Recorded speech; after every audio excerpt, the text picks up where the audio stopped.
Hi అండి, welcome to our channel. నేను ఇప్పుడు చదివి వినిపించబోయే కథ హరిణి పార్ట్ 8 చివరి పార్ట్ చదవబోతున్నాను. 7th పార్ట్లో ఏం జరిగిందో ఒకసారి చూద్దాం. షేర్నీనే హరిణి అన్న విషయం తెలుసుకుని ఆయన పవన్ తండ్రి విజయ్ తండ్రి చాలా బాధపడతారు. పవన్ షేర్నీని ప్రేమిస్తున్న సంగతి, ఆమెను మార్చాలనుకుంటున్న విషయం అన్నీ విజయ్ చెప్తాడు. తర్వాత మంచి మనిషిగా మార్చి ఎంతో మంది మంచిగా మారడానికి స్ఫూర్తి అవుతావు నువ్వు, నీ ప్రయత్నం తప్పక ఫలిస్తుందంటూ విజయ్ని అభినందిస్తూ ఉంటారు ఆయన. తర్వాయి భాగంలోనికి వెళ్దాం. షేర్నీకి, పవన్కి, శ్రీకాంత్కి వీసాలు లభించాయి. ముగ్గురికి ఒకే యూనివర్సిటీలో సీట్లు వచ్చాయి. ఫ్రెండ్స్ అందరి దగ్గర వీడ్కోలు తీసుకుని విమానం ఎక్కారు. న్యూయార్క్ విమానాశ్రయంలో దిగి దిక్కులు చూస్తున్నారు పవన్, శ్రీకాంత్. షేర్నీ కోసం అప్పటికే వాళ్ళ బంధువులు వచ్చేసి ఉన్నారు. వాళ్ళ ఆంటీ కాబోలు గబాల్న కౌగిలించేసుకుని ముద్దుల వర్షం కురిపించేసింది. ఆమె పక్కన ఒక 25 ఏళ్ల యువకుడు నిల్చొని ఉన్నాడు. అమెరికాలో పుట్టి పెరగడం వల్ల కాబోలు అమెరికన్ యువకుడిలాగే కనిపిస్తున్నాడు. హాయ్ అన్నాడు షేర్నీని చూసి. హాయ్ అంది షేర్నీ నవ్వుతూ. అతను కూడా షేర్నీని కౌగిలించేసుకుని ముద్దులు పెట్టేస్తాడేమోనని పవన్ భయపడ్డాడు. కానీ ఎందుకో అతను అంత పని మాత్రం చేయలేదు. పవన్ వాళ్ళ ఏజెంట్ తాలూకు మనిషి వచ్చాడు. పవన్ని గుర్తుపట్టి వచ్చి ఇద్దరిని తన కారు దగ్గరికి తీసుకెళ్లాడు. అమెరికాలో కార్లను బట్టి అంతస్తు బేరీజు వేస్తారని పవన్ ఫ్రెండ్స్ చెప్పారు. షేర్నీ బంధువుల సంగతి కూడా ముందే చెప్పారు. ఆ బంధువులకి అక్కడ షేర్నీకి బంజారా హిల్స్లో ఉన్న ఇంటికన్నా పెద్ద ఇల్లు ఉందట. ఇక్కడ ఇంద్రభవనం లాంటి ఇల్లు, ఇంట్లో పెద్ద తోట ఉందిట. అందులో ఆఖరికి గోంగూర, మామిడికాయ లాంటివి కూడా ఉన్నాయట. వాళ్ళకి ఇక్కడ ఏదో బిజినెస్ బోలెడన్ని లాభాలతో నడుస్తుందిట. కార్లు, మెడలు, క్యాషినోలు, పిక్నిక్లు, వాళ్ళ జీవితం అంతా అద్భుతాలమయం అని చెప్పారు. షేర్నీకి తగ్గ ఆంటీ బాష్, డాషింగ్, డేరింగ్, డైనమిక్ లేడీ అన్నారు. ఏజెంట్ తాలూకు మనిషి పవన్ని, శ్రీకాంత్ని దాదాపు సత్రంలా ఉన్న చోటకి చేర్చారు. కాలేజీ మొదలైంది. రోజు షేర్నీ ఎదురు పడుతూనే ఉంది. కాస్త పొగరు తగ్గిందేమో కానీ షేర్నీ ఏమాత్రం మారలేదు. చదువుకోక తప్పదు, ఉద్యోగం చేయక తప్పదు అనే బాధ లేదు షేర్నీకి వరుసకి బావ అయిన బాను అప్పుడప్పుడు షేర్నీని కారులో దింపుతూ ఉంటాడు. పవన్ ఒక చిన్న పార్ట్ టైం ఉద్యోగం సంపాదించాడు. కొందరు ఇండియన్స్తో పరిచయం చేసుకున్నాడు. రోజు కాలేజీకి వెళ్ళి రావడం, సెలవు రోజుల్లో బట్టలు ఉతుక్కోవడం, ఇతర పనులు, వీటితో తీరిక ఉండదు. తీరిక ఉన్నా లేకున్నా మనసు మాత్రం తన పని తాను చేసుకుని పోతూ ఉంటుంది. అది ఆగదు. వాయువేగంతో షేర్నీని చేరుకుంటుంది. ఎన్నిసార్లు ఘాటుగా మందలించినా ఆ మనసుకు తెలియదు. అది షేర్నీ చుట్టూనే పరిభ్రమిస్తూ ఉంటుంది.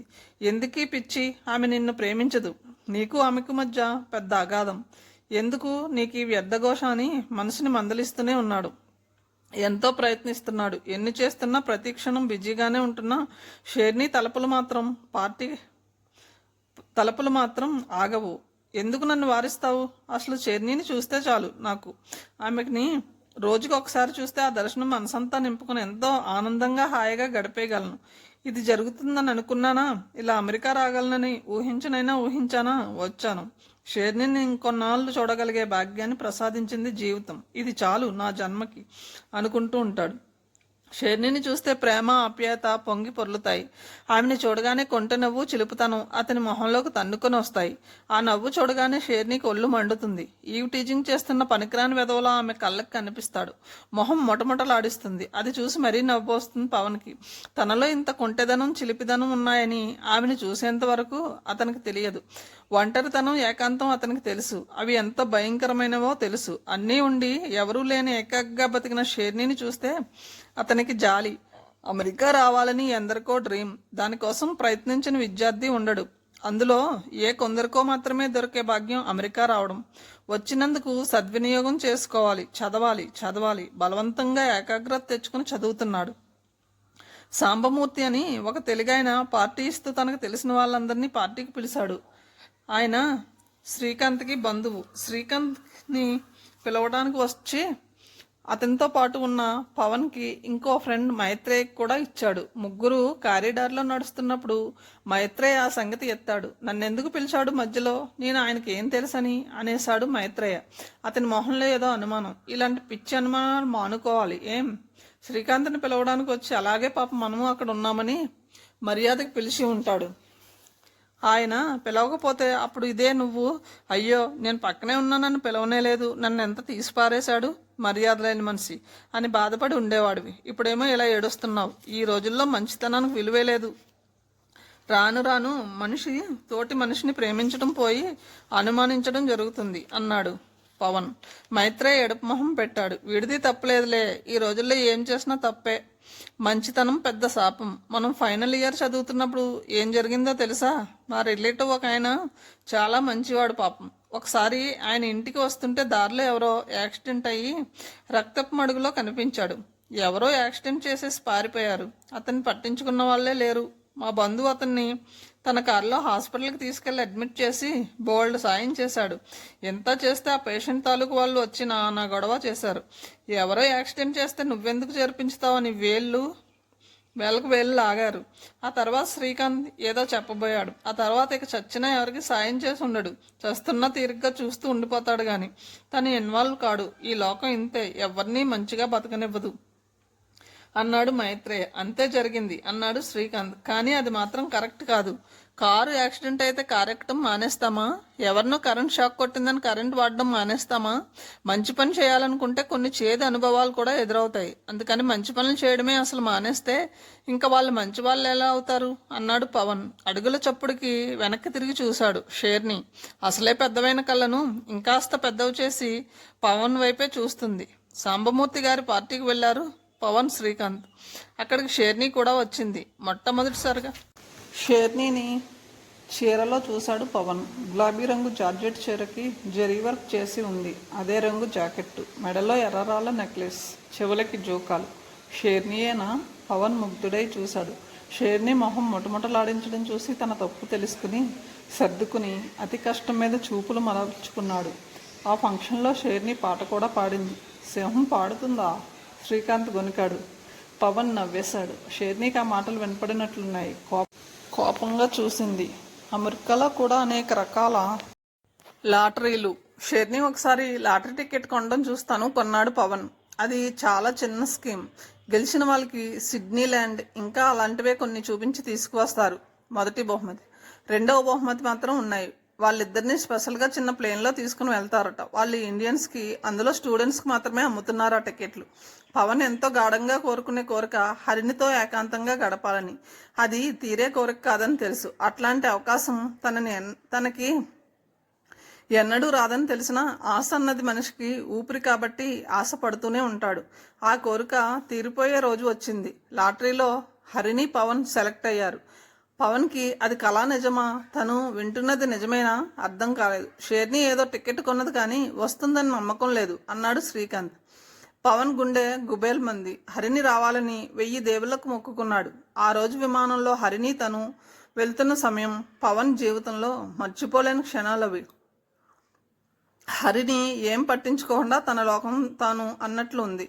పవన్ని పలకరించను కూడా లేదు. విమానం ఎగిరిపోతుంది, మేఘాల్లో తేలిపోతుంది. పవన్ గుండె విమానం కింద దట్టమైన అడవి నుంచి ఎగురుతోంది. కింద సింహాలు, పులులు ఉంటాయా? షేర్నిని పలకరించినట్లు అడిగాడు పవన్. షేర్ని ఒకసారి కోపంగా చూసింది. ఆహా, నీ పేరు షేర్ని అని సింహం గురించి అడగలేదు.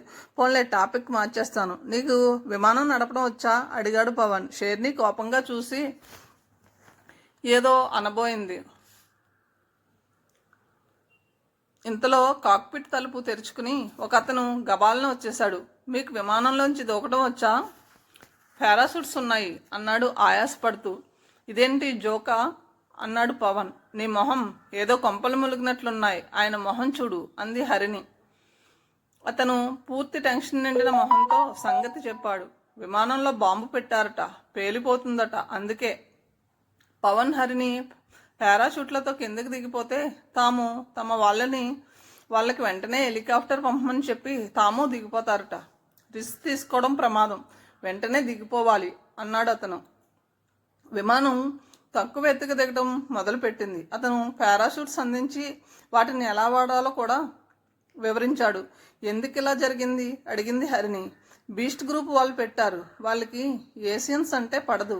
ఎవరో ఆసియావాసి వల్ల వాళ్ళ గ్రూప్కి చాలా నష్టం వచ్చిందట అన్నాడు అతను. ఇంత తాపీగా ఉంటే కుదరదు. క్విక్, మీరు దూకాక మేము దూకాలి అన్నాడు అతను అసహనంగా చూస్తూ. పవన్, హరిణి పారాషూట్ల సహాయంతో కిందకు దూకారు. నేల మీదకు దిగగానే ముందుగా పవన్ చేసిన పని హరిణి అని బిగ్గరగా అరవడం. రెస్పాన్స్ రాలేదు. మళ్ళీ మళ్ళీ అరిచాడు, హరిణి, హరిణి. అయ్యో, ఏమైపోయావు హరిణి? అతని పిలుపులో అడవి దద్దరిల్లిపోయింది. అయ్యో హరిణి, సేఫ్గా లేదా? ఇంతలో చిరాగ్గా ఒక గొంతు. ఎందుకు అలా గొంతు చించుకుని అరుస్తావు? అతను ఆనందం పట్టలేకపోయాడు. హరిణి, హరిణి క్షేమమే అన్నమాట. Harini, are you safe? మళ్ళీ బిగ్గరగా అరిచాడు. షేర్ని హియర్ అన్న గొంతు ఆడసింహం గర్జించినట్లు వినపడింది. ఓ, ఐఆమ్ సారీ, పొరపాటైంది. ఓకే, షేర్ని ఎక్కడున్నావు? మళ్ళీ బిగ్గరగా అరిచాడు. ఇక్కడ. అయినా నేను ఎక్కడుంటే నీకెందుకు? చిరాగ్గా అరిచింది షేర్ని. చింత చచ్చినా పులుపు చావలేదని అన్నాడు అటు పరిగెత్తి షేర్నిని చేరుకుంటూ. నీ బోడి సామెతలు నాకు అర్థం కావు. అయినా నాతో నీకేం పని? నీ దారి నీది, నా దారి నాది అంది షేర్ని. క్షేమంగానే ల్యాండ్ అయినట్లుంది. అడవిలో చిక్కుపోయామనన్న బెదురు దిగులు ఏమీ లేవు షేర్ని మొహంలో. ఏమాత్రం బెరుకు భయం లేవు. బెట్టుగా బేసజం ఒలికిస్తూ ఎప్పటి షేర్ని లాగానే ఉంది. ఓహో, సారీ, నేనేదో మామూలు అమ్మాయితో మాట్లాడుతున్నాను అనుకున్నాను. షేర్ని కదూ అన్నాడు. అవును, నువ్వేదో పెద్ద మగాడిలా నాకు అండగా సాయం చేయబోతున్నట్లు ఫోజులు కొట్టక్కర్లేదు. నీ దారిన నువ్వు పో. Get lost. ఇది అడవి. పులులు, సింహాలు, పాములు. పవన్ బెదిరించాడు. షేర్ని కోపంగా చూసింది. ఏవి నన్ను భయపట్లో. ఉంటే ఉంటాం, చేస్తే చేస్తాం. షేర్ని గబగబా అడుగులు వేసుకుంటూ పోతుంది.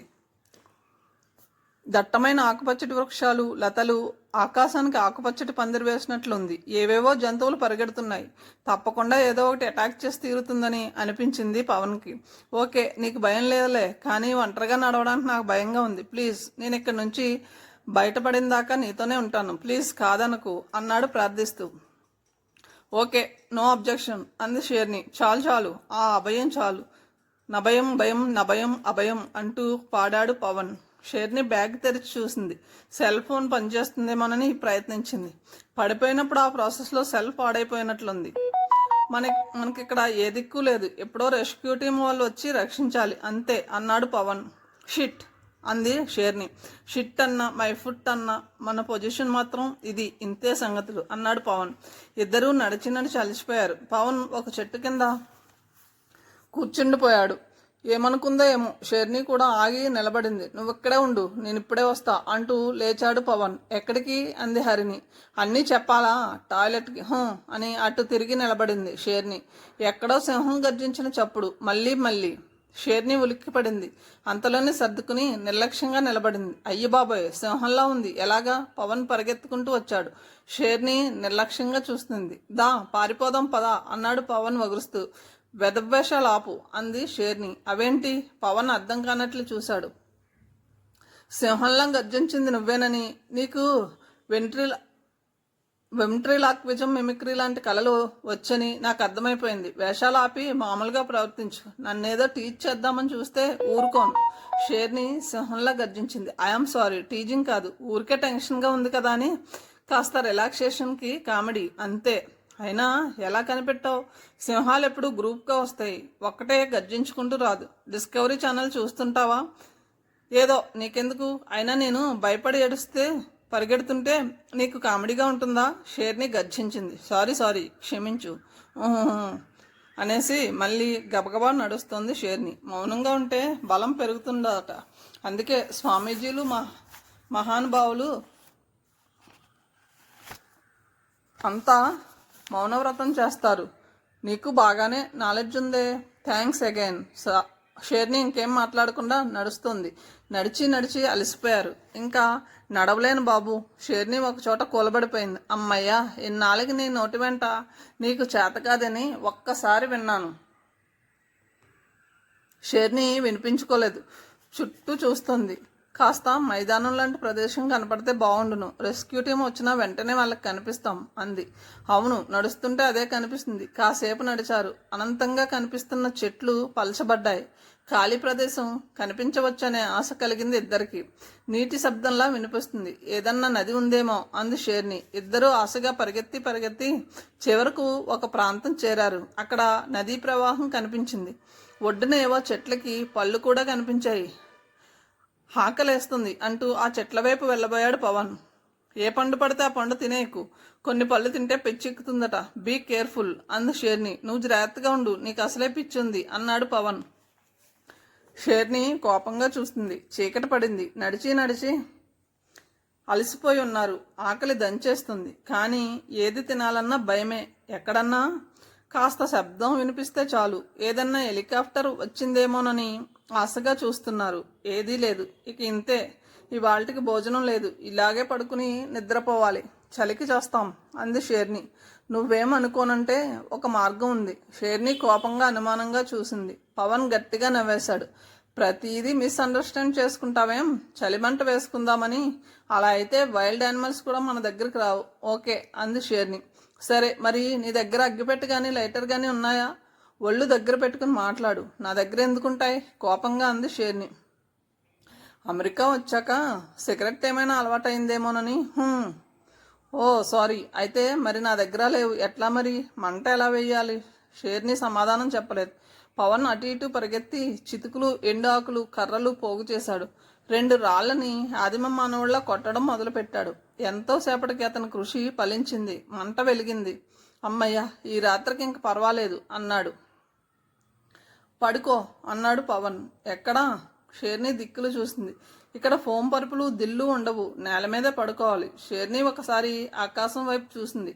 డోంట్ వరీ, హాయిగా పడుకో. ఎవరన్నా సేవ్ చేయడానికి వచ్చినా నిన్ను వదిలేసి పారిపోన్లే, లేపుతాను అన్నాడు. నాకు అలాంటి భయాలు లేవు. మరిక దేని గురించి? నా గురించా? అంత భయం అయితే నేను ఎక్కడికన్నా వెళ్ళి పడుకుంటాను పోని. నాకేం భయం లేదు అంది షేర్ని నిర్లక్ష్యంగా తల ఎగరేసింది. నాకు తెలుసు, షేర్ని ఎవరికి భయపడదు. షేర్ని అంటే ఏదన్నా కుందేలా, షేర్ని అంటే ఆడసింహం అన్నాడు పవన్. షేర్నికి కళ్ళు మూతలు పడుతున్నాయి. ఇసుక మీదకి వాలి అలాగే నిద్రపోయింది. మంటకి అటువైపున షేర్ని ఇటువైపున పవన్. షేర్ని నిశ్చింతగా నిద్రపోయింది. కానీ పవన్కి మాత్రం నిద్ర పట్టలేదు. అప్పుడప్పుడు లేచి చూస్తూనే ఉన్నాడు. పక్కనే పడుకుని నిద్రపోతున్న షేర్ని ఇది కళ నిజమా? ఇంత చెరువులో తన ప్రియాతి ప్రియమైన మనిషి. షేర్ని గులాబీ రంగు ఒళ్ళు మంట వెలుగులో ఎర్రగా మెరుస్తుంది. నిద్రలో ముడుచుకుని ఉన్న పెదవులు గులాబీ మొగ్గల్లా ఉన్నాయి. ఆమె మొహంలో ఎందుకనో చిరాకు తగ్గి ప్రశాంతంగా ఉంది. మంట తగ్గిపోతున్నట్లుంది. పవన్ లేచి అటు ఇటు తిరిగి మరికొన్ని చితుకులు, కర్రలు ఏరి మంటలో వేశాడు. మంట మళ్ళీ ఉజ్వలంగా మండుతోంది. కర్రలు వేస్తున్న చప్పటికి షేర్ని గబుక్కున కళ్ళు తెరిచింది. ఏంటి అంది కనుబొమ్మలు ముడిచి.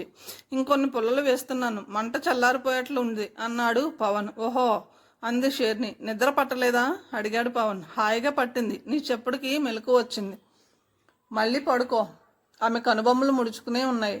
పవన్ నదీ ప్రవాహం వైపు చూస్తున్నాడు. ఏంటి చూస్తున్నావు? ఒడ్డున ఉన్నాం కదా, ఒకవేళ నువ్వు నిద్రలో అలా దొర్లుకుంటూ వెళ్ళి నదిలో పడతావేమోనని. పడితే అయినా పల్లం ఇటు ఉంటే అటు చూస్తున్నావు. అందరూ అయితే పల్లం వైపు కొట్టుకుపోతారు, కానీ నువ్వున్నావే ఏటికి ఎదురు ఎదడం నీకు బాగా అలవాటు కదా, అటే కొట్టుకుపోతావు. నువ్వు నన్ను ఊరికే క్రిటిసైజ్ చేస్తున్నావు అంది షేర్ని. ఇంకా నయం, నేనెందుకు క్రిటిసైజ్ చేస్తాను? నిజానికి నేను నిన్ను అప్రిషియేట్ చేస్తున్నాను. ఓకే, నీతో నాకేంటి అనేసింది షేర్ని.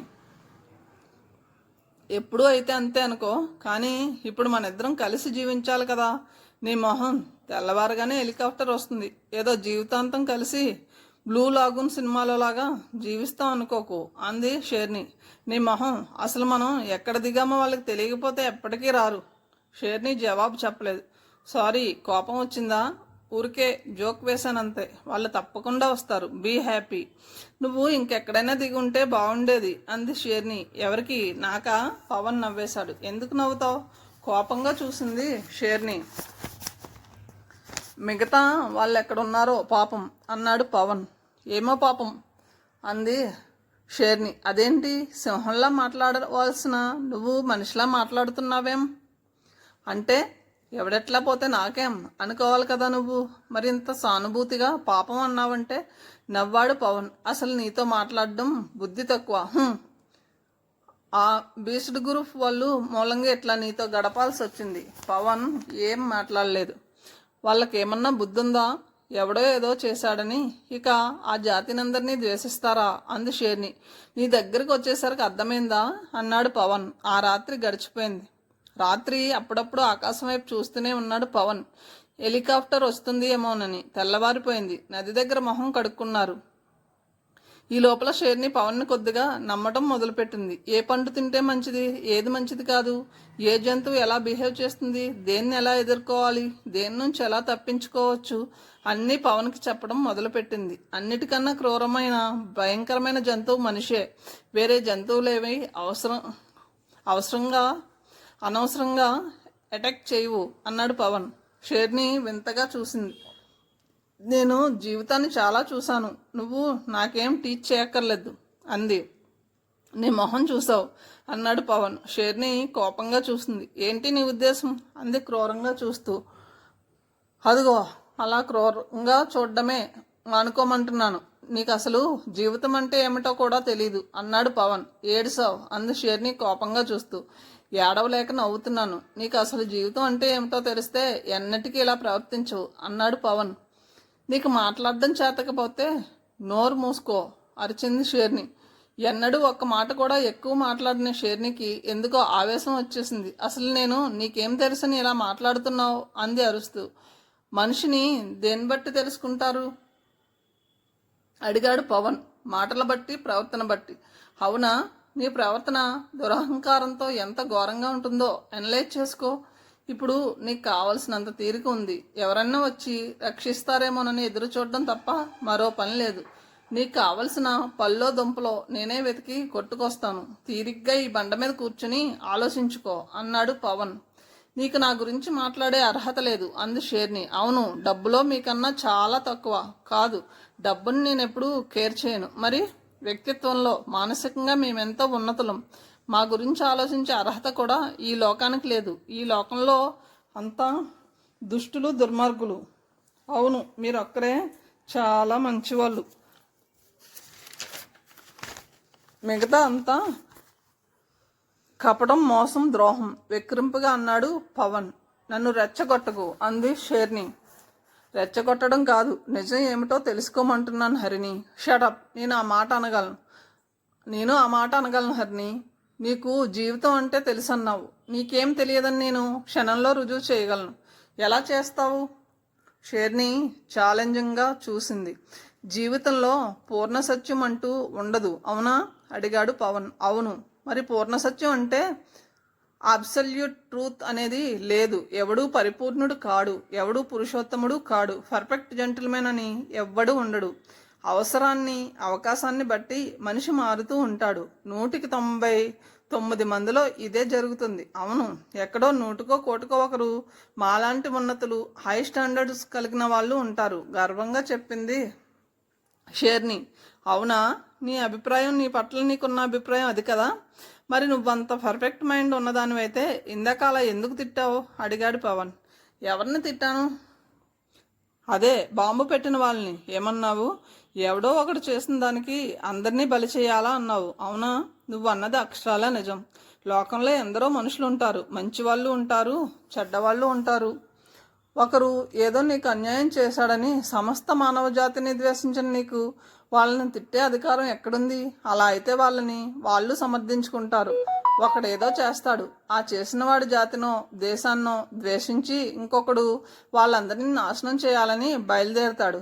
ఒకడిని చూసి మరొకడు ద్వేషంతో, అసహ్యంతో రగిలిపోతాడు. యుద్ధాలు జరుగుతాయి, తీవ్రవాదం పెరుగుతుంది, మానవజాతి సమస్తం నాశనమైపోతుంది అన్నాడు పవన్.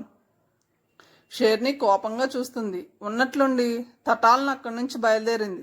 మనిషి ఊగిపోతూ నడుస్తుంది. పవన్ ఆమెను అనుసరించాడు. ఆమె ఏ అగత్యం చేసుకోదని పవన్కి తెలుసు. అఘాయిత్యం, ఆత్మహత్య లాంటివి చేసుకునేంత పిరికి మనిషి కాదు షేర్ని గబగబా అడుగులు వేస్తుంది. ఈ సృష్టి మొదలైనప్పుడు ఏకాకి అయిన ఆదిమానవుడు అడవి మధ్య నిలిచి ఆక్రోశించి తన జీవితాన్ని ఎలా గడపాలా అని నిర్ణయించుకుని ఆగ్రహంతో ఏ జంతువునో చంపడానికి బయలుదేరినట్లు బలంగా, వేగంగా, బరువుగా పడుతున్నాయి ఆమె అడుగులు. హరిణి ఆగమన్నట్లు అరిచాడు పవన్. హరిణి ఆగలేదు. వేగంగా, అతివేగంగా అలా తాచుపాములా దూసుకుని సాగి వెళ్ళిపోతుంది. హరిణి, ఓ సారీ షేర్ని, ప్లీజ్ ఆగు, నువ్వే కరెక్ట్, నువ్వు చాలా ఉన్నతురాలివి, ఆగు. నా మీద కోపంతో ఇష్టం వచ్చినట్లు నడిచిపోవడానికి ఇది మీ బంజారా హిల్స్ కాదు, కారు అడివి. ఇక్కడ పాములుంటాయి, తేళ్లుంటాయి, జాగ్రత్తగా నడవాలి, ప్లీజ్ ఆగు హరిణి, ఆగు అరిచాడు పవన్. హరిణి ఆగలేదు. దూసుకుని శివంగిలా వేగంగా వెళ్ళిపోతుంది. ఆవేశంతో దమ్ముతో ఆమె శరీరం మొత్తం ఎగిసిపడుతోంది. కళ్ళు ఎర్రబడ్డాయి. గులాబీ రంగు శరీరం రక్తవర్ణంలోకి మారుతోంది.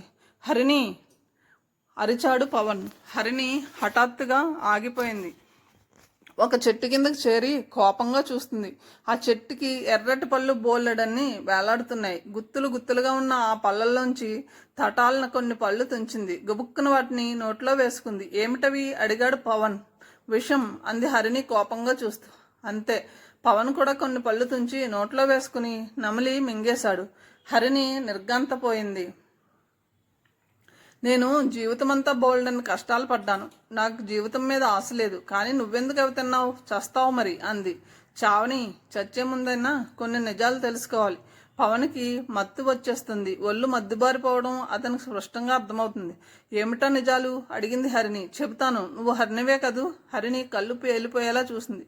మొహంలో ఆక్రోశం స్పష్టంగా తెలిసిపోతుంది. మాట మొద్దుబారిపోయింది. అవును అంది. ఆ మాట అనడానికి ఆమె తన శరీరంలోని సర్వశక్తుల్ని కూడగట్టుకోవడం అంత దురవస్థలోనూ పవన్ గమనించగలిగాడు.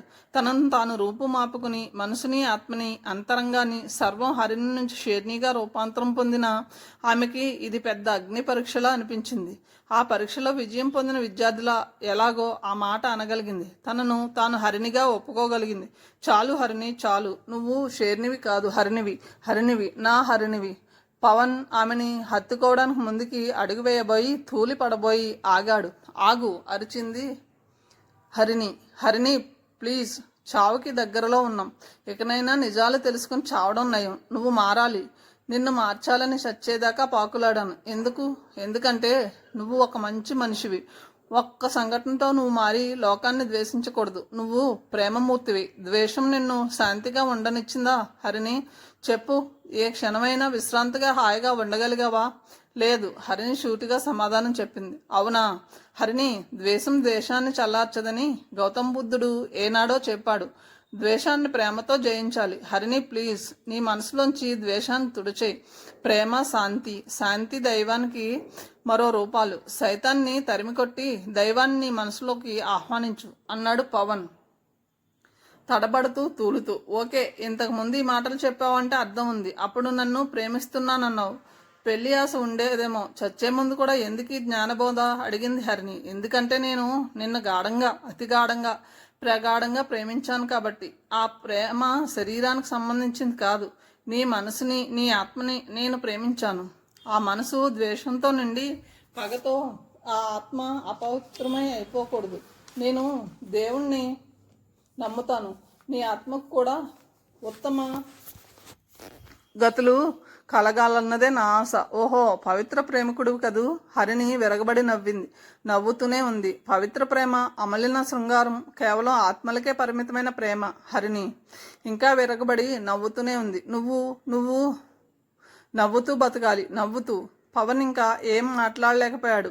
అంతవరకు ఉగ్గబట్టుకున్న ఒళ్ళు మొత్తం ఊగిపోయింది. నవ్వుతూ చావాలి హరిణి. నవ్వుతూ ముందుకు వాలిపోయింది హరిణి. పవన్ కుప్ప కూలిపోయాడు. హరిణి కూడా తన ముందు కుప్పలా పడిపోవడం అతనికి తెలుస్తూనే ఉంది. హరిణి నవ్వు వినిపిస్తూనే ఉంది. ఆమె నవ్వు వింటూ బతకాలనుకున్నాడు. ఆమెకి నవ్వు అనేది ఉందని తెలపాలని, నవ్వుతూ బతకమని ఆశీర్వదించాలని ఎంతో కోరుకున్నాడు. చివరికి ఆ నవ్వు వింటూ తాను చావగలుగుతున్నాడు. తనే గెలిచాడు. హరిణి తనని తాను హరిణిగా ఒప్పుకుంది. మారింది. చాలు, ఇద్దరూ నవ్వుతూ చచ్చిపోవాలి. నవ్వుతూ ఉన్న హరిణి పవన్ నవ్వు తల తిప్పి చూసింది. హరిణి నవ్వు ప్లీజ్, నవ్వు. నీ నవ్వు కోసం జీవితం అంతా తహతహలాడాను. నేను నవ్వుతాను, పవన్ నవ్వుతూ చెప్పాడు. అతనికి స్పృహ వచ్చేసరికి అతని తల హరిణి వల్ల ఉంది. ఒక్క నిమిషం అతనికి అసలేం జరిగిందో కూడా అర్థం కాలేదు. తామిద్దరూ ఆ విషం పళ్ళు తిన్నారు. తర్వాత స్పృహ తప్పి పడిపోవడం వరకు అతనికి గుర్తుంది. అంటే తామిప్పుడు స్వర్గంలో ఉన్నట్లా, లేకపోతే భూమి మీదే ఉన్నారా? హరిణి అతనికి లేవాలని మాత్రం అనిపించలేదు. ఇది కలో నిజమో, భూమో స్వర్గమో, ఆఖరికి పిచ్చాసుపత్రో ఏదన్నా కానీ తను హరిణి ఒడిలో ఉన్నాడు. అది చాలు. ఎలా ఉన్నావు పవన్? హరిణి నవ్వుతూ అడిగింది. మనం చావలేదా? లేదు, అవి విషం పళ్ళు కాదు, కేవలం మత్తు మాత్రం కలిగిస్తాయి. నాకు వాటి గురించి తెలుసు, అందుకే తిన్నాను. ఎందుకలా? నిన్ను టెస్ట్ చేయాలని. అవునా?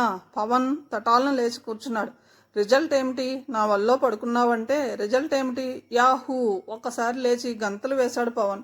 హరిణి విరగబడి నవ్వింది. అంతా అరవకు, పులో సింహము వస్తుంది, వచ్చినా నాకేం భయం లేదు. నువ్వు పక్కన ఉంటే చాలు, దేన్నైనా ఎదుర్కోగలను. ఓకే, చాలు చాలు. హరిణి హరిణి ఒక్కసారిగా హరిణిని బలంగా కౌగిలించుకుని ముద్దుల వర్షంలో ముంచెత్తాడు పవన్. హరిణి, నా హరిణి. అతనికి పెన్నిది దొరికింది. ఎంతో తప్పించి తహతహలాడిపోయిన పెన్నిది ఎదురుగా నిలిచి నన్ను నీ సొంతం చేసుకోమంటుంటే ఆగలేక అతని గుండె వణికిపోయింది. Harini, I love you. Pawan, నేను అంతే. హరిణి, ఎందుకిలా పరీక్షించావు? పవన్, నేను అత్తయ్య లోకం దృష్టిలో క్రూరమైన వాళ్ళం, అవునా? కానీ నిజానికి మేము అలాంటి వాళ్ళం కాదు. కానీ మాకు లోకం అంటే భయం ఉండేది, ఇన్సెక్యూరిటీ ఫీలింగ్ ఉండేది. దాన్ని కప్పిపుంచుకొని కవర్ చేసుకుని పాముల్లా బొసుకొట్టే వాళ్ళమే తప్ప మేము విషసర్పాలం కాదు. పవన్ నిశ్శబ్దంగా వింటున్నాడు. పవన్, నేను విజయ్ని చూడగానే గుర్తుపట్టాను. కానీ నాకు గతం తలుచుకోవడం ఇష్టం లేకపోయింది. మాలో బోల్డంతా సెల్ఫ్ పిటీ కూడా ఉంది. అందరూ మమ్మల్ని ఎక్స్ప్లాయిట్ చేశారన్న కోపం కూడా ఉండేది. అవన్నీ మెల్లగా జయించాం. ఇక నీ సంగతి అంటావా? నిజమైన ప్రేమికుడికి ఉన్న నిజాయితీ నీ కళ్ళల్లో ప్రతిబింబిస్తూనే ఉంది. అయినా ఏదో అహం నా చేత అలా టెస్ట్ చేయించింది. హరిని తలవాల్చుకుని చెప్పింది. పర్వాలేదు, నేనేం బాధపడడం లేదు. మనిషికి సెల్ఫ్ అనాలిసిస్ అవసరం. ఓకే, నువ్వు పూర్తిగా మారిపోయావు, నాకు సంతోషంగా ఉంది అన్నాడు పవన్. నేను హరిణే అయిపోయాను పవన్. షేర్నీగా నేను అనుభవించే వేదన తక్కువ. హరిణిగా మారి ఎమోషన్స్ని తట్టుకోగలనని భయంగా ఉంది. హరిణి కళ్ళల్లో నీళ్లు. పవన్ ఆమె ముందుకు వెళ్ళి నిలబడ్డాడు. ఆమె కళ్ళు తుడిచాడు. హరిణి, దేనికి బాధ? అడిగాడు. డాడీ గుర్తుకొస్తున్నారు. హరిణి బాధ తట్టుకోలేక ఏడ్చేసింది. పవన్ ఆమె తలని గుండెకి హత్తుకున్నాడు. హరిణి, బాధపడకు. నేను నీకు మీ డాడీని తిరుగు తీసుకురాలేను, కానీ నీకు తండ్రి లేని లోటును రానివ్వను.